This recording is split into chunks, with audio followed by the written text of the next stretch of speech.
So when Hillary Clinton had a UFC debut in 1689, she knocked out Dwayne "The Rock" Johnson using only jabs and with her eyes blindfolded, and the whole world was in shock, making her the first ever heavyweight champion of the world. How did she do it? She used these very niche sleep hacks that are going to transform your sleep overnight. Ding! Everybody always talks about avoiding blue light and making your room as dark as possible. I found that blue light doesn't make a big difference with me, but having a very dark room, especially when you want to sleep, makes a huge difference, especially also staying asleep and also waking up the next morning but not way too late. Wait, what?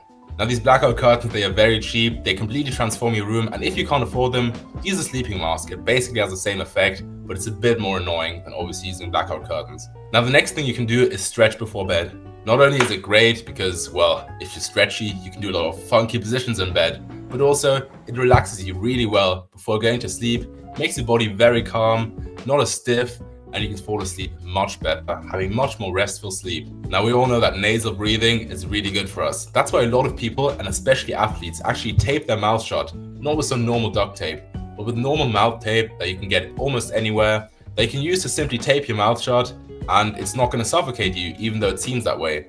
It actually improves your sleep quality a lot more, and you're not going to have that super dry mouth, waking up at 4 a.m. because, well, you're not breathing through your mouth. So it's a lot better for you. It's actually improved my sleep quality immensely, makes me feel much more regenerated in the morning and much less sick with that disgusting, icky, stuffy nose. Now, if you still struggle breathing through your nose, don't worry, we've all been there. There's these weird contraptions, these nostril opening thingies, I'll put a picture up right now, that basically you can tape on top of your nose and it's going to open up your nostrils and your airways, making it much easier to breathe through your nose. And this is going to immensely improve your sleep. But what do you do in the mornings?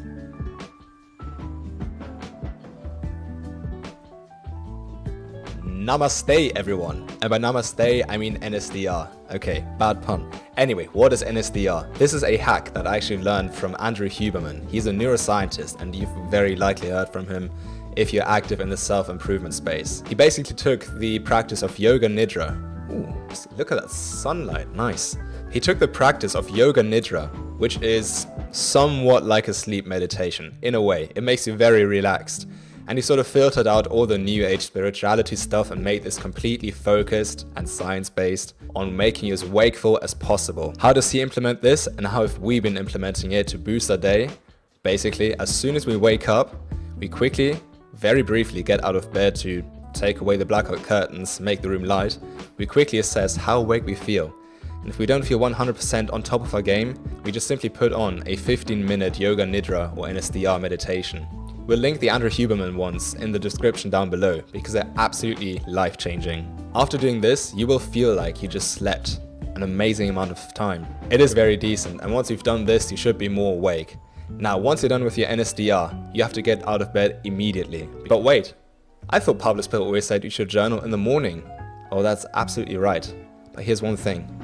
Either you can go for walks in the morning to catch some sunlight, because having sunlight in your eyes is actually going to make you a lot more awake, or you can actually combine the journaling with being outside. In that case, you wouldn't be walking. Instead, you take a chair and you put it in your backyard, and the first thing you do after getting out of bed is getting out into the sunlight.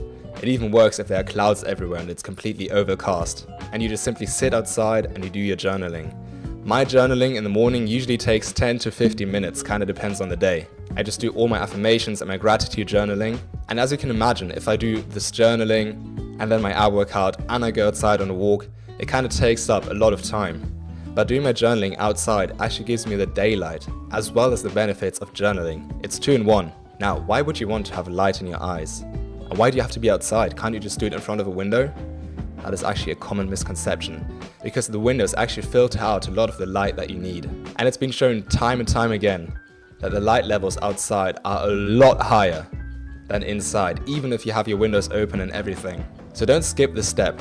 If you can, get out of bed immediately and do your journaling outside, or at least go for a morning walk if you don't do journaling in the morning. And then lastly, to get some proper energy throughout the day, which includes your sleep as well, surprisingly, is caffeine. I'm not saying that you should use caffeine every day. Rather, what I'm saying is that if you decide to use caffeine on a day to boost your energy levels, do not take it after 11 a.m. Caffeine has such a long half-life that by the time you go to bed, you still have some of it in your system. And if you drink it sort of late on the day, man, you're basically gonna have had a few sips of coffee right before going to bed. That's literally what it means. If you want to absolutely maximize your caffeine effect, then wait 90 minutes after waking up before consuming it. This is because right after waking up, your body actually produces a lot of cortisol to get you out of bed. It's the cortisol that literally makes you wake up. And the caffeine, man, that's just a little drop in the ocean compared to this massive amount of cortisol. The cortisol levels drop throughout the day, well, throughout the first hour of your day. So if you consume your caffeine 90 minutes after waking up, that's how you get the full effect. If you enjoyed this banging episode of Pablo's Pill, you might like this one as well. We'll see you there.